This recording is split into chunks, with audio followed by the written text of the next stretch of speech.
My mother-in-law called the police on me and lied to them that I was abusing my son, so now I'm letting her lie in the grave she dug and she'll never see my son again. Posted by you/Rayurathates right. I really can't believe it, but my mother-in-law claims that my partner and I, mid-30s, are abusing our baby, 6 months old, because he complains while on his tummy. Our doctor said he needs more tummy time to help with his flat spot, strengthen his muscles, and assist with rolling over. He doesn't like tummy time, but it's not like he even gets to the point of crying, he just makes uncomfortable noises.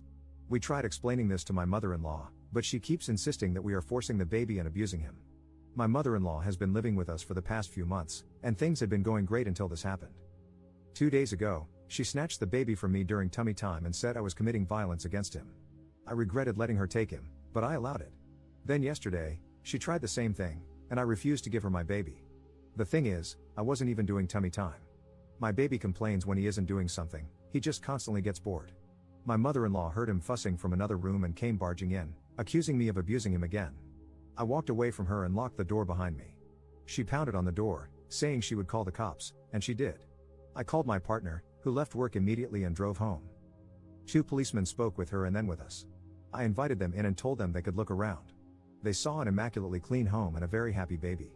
My mother-in-law had stopped cleaning up over the past couple of days or helping with anything like she used to, which made me think this was premeditated to try to make us look bad, but I had been cleaning behind her. My mother-in-law tried telling the cops that we were dirty because there were dirty bottles and a snot sucker in the same place, that we pet the dog and then held the baby, and that we did tummy time where the cat lays on the couch. When she claimed that tummy time hurts the baby, the officers just said, "I'm not a professional doctor." They couldn't contain their laughter, commenting that my mother-in-law seemed to think she was the resident expert and that they often deal with mothers who disagree with parenting styles. I, unfortunately, couldn't laugh along because I was in tears explaining the situation, but it was clear the police were on our side. They reassured us that the clean house was not an unsafe environment for the baby. They also informed us that, at this point, they were simply there for a venting session with my mother-in-law and told us not to worry. Of course, no police report was filed. My partner had my back the whole time and kicked my mother-in-law out of our house. She had a couple of hours to pack her bags, and then I drove her to a motel. She was, of course, furious but showed no remorse and believed she had done nothing wrong. She doesn't have much money, so my partner and I are paying for her stay. We booked her a flight home for tomorrow. I'm not sure what will happen in the future, but this might be the last time my mother-in-law sees her grandchild. She has no idea and still thinks the baby is hers too.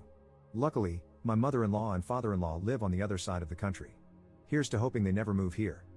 Op in the comments. I was trying to keep the post brief to focus on the major situation.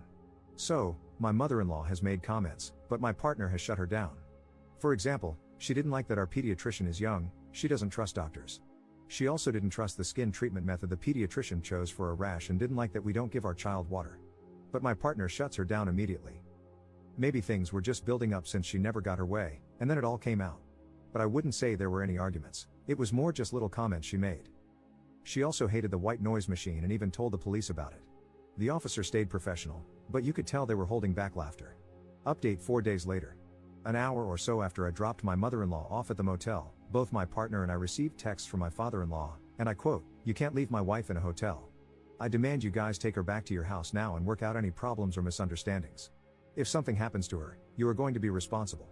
Later, he argued that we did not explain tummy time well enough to her and said, "You guys are not geniuses and need to be empathetic." My partner immediately blocked him, but I did not know until we discussed it later. I tried reasoning with my father-in-law but quickly realized it was not going anywhere, so I blocked him too. The next day, the motel said I could not pay by phone, so I had to drive there to pay for one more night. This was Saturday, and my mother-in-law's flight was on Sunday. I also decided to bring my mother-in-law some snacks. She had requested water, but I figured I would add some snacks too. Listen, you guys, I do not know why, I just thought it was a bad area of town, and her walking to the gas station could be dangerous. But if it makes you feel better, while she was living with us, she bought some frozen taquitos that she told me I could eat because she did not like them. They really were not good, some unidentifiable ground chicken. Also, earlier that week, my mother-in-law and I had bought some good chicken taquitos from Costco. Anyway, to be petty, I put the one she did not like in the snack package for her. When I dropped off the care package, my mother-in-law pleaded that she was not really going to call Child Protective Services. I forgot to mention earlier that she did threaten this. She did not offer an apology but wanted me to tell my partner that she was not actually going to call CPS. I said, "All right," and left. My mother-in-law then called my partner, and I thought she was going to apologize, but she did not. Instead, she started guilt-tripping immediately, saying she thought she was not treated well at our wedding a couple of years ago. Somehow, she never mentioned it until now, and bringing up other random things. My partner hung up on her. A lot of people asked why I did not just get an Uber for my mother-in-law, and honestly, I am not sure.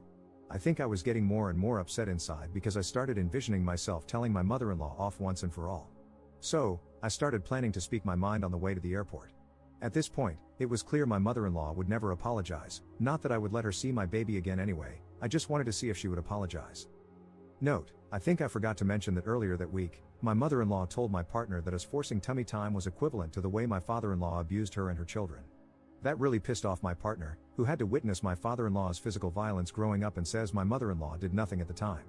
I am not saying the abuse was my mother-in-law's fault, but my partner finds it hypocritical and messed up for her to compare us and our baby to that situation. So, Sunday came.